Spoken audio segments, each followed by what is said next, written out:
రాజధానిలో అసైన్డ్ రైతులకు ఊరట లభించింది. భూ సమీకరణలో అసైన్డ్ భూములు ఇచ్చిన వారికి గతంలో రిటర్నబుల్ ప్లాట్స్ లో అసైన్డ్ అని ప్రభుత్వం పేర్కొంది. అసైన్డ్ ప్లాట్లు అమ్ముడు పోవడం లేదని రైతులు ఆవేదన వ్యక్తం చేశారు. దీంతో ఇటీవల సీఎం చంద్రబాబు అధ్యక్షతన జరిగిన CRDA సమావేశంలో అసైన్డ్ ప్లాట్లపై చర్చ జరిగింది. రిటర్నబుల్ ప్లాట్స్ లో అసైన్డ్ పదాన్ని CRDA తీసేసింది.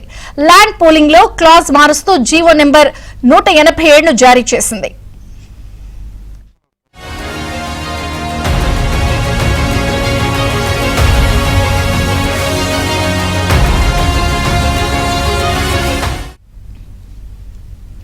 అమరావతి రాజధానిలో అసైన్డ్ రైతులకు భారీ ఊరట లభించింది. భూ సమీకరణలో అసైన్డ్ భూములు ఇచ్చిన వారికి గతంలో ఇచ్చిన రిటర్నబుల్ ప్లాట్స్ లో అసైన్డ్ అని ప్రభుత్వం పేర్కొంది. ఇప్పుడు ఆ పదాన్ని తీసేస్తూ జీవో జారీ చేసింది.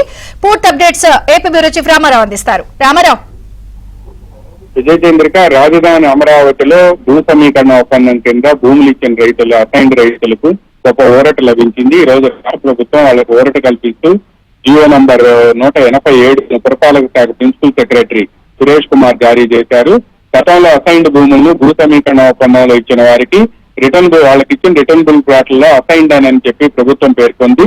దీంతో తమ ప్లాట్లు అమ్ముడుపోవటం లేదని, రేట్లు కూడా రావడం లేదని, కనీసం కొనుగోలు చేసేందుకు ఎవరు ముందుకు రావడం లేదని అసైన్డ్ రైతులంతా కూడా గగ్గోలు పెట్టారు. దీనిపై ABN ఆంధ్రజ్యోతి కథనాలు ప్రసారం చేయడమే కాకుండా ఆంధ్రజ్యోతిలో అటెన్షన్ టు చీఫ్ మినిస్టర్ అని చంద్రబాబు అంటూ కూడా కథనాలను ప్రచురించారు. దీనిపై రాష్ట్ర ప్రభుత్వం స్పందించింది.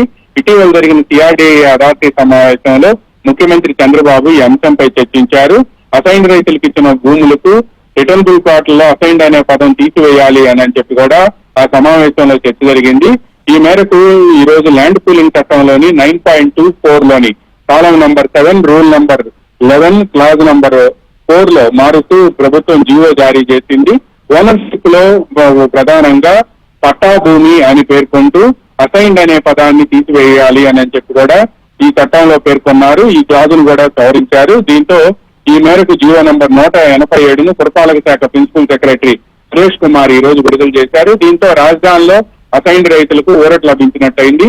సుమారు అన్ని రకాల అసైన్డ్ భూములు కలుపుకొని, అంటే 1954కు పూర్వం 1954 తర్వాత ఇచ్చిన అసైన్డ్ భూములు మొత్తం కూడా దాదాపుగా 3200 ఎకరాలు ఉన్నాయి అని చెప్పి అధికార యంత్రాంగం చెబుతుంది.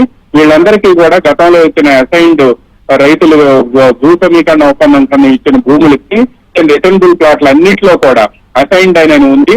ఇప్పుడు వీటన్నిటినీ కూడా ప్రభుత్వం ఇచ్చిన తాజా జీవో ప్రకారం వీటిని అన్నింటినీ కూడా మార్పు చేసి పట్టా భూమిగా ఇవ్వడంతో వీటిని అమ్ముకునేందుకు అసైన్డ్ రైతులకు ఎటువంటి ఇబ్బంది ఉండబోదు అని చెప్పి కూడా ప్రభుత్వం చెబుతుంది. ఇది అసైన్డ్ రైతులకు గొప్ప ఊరట అని చెప్పి రాజధాని రైతులు కూడా చెప్తున్నారు. విజయచంద్రిక.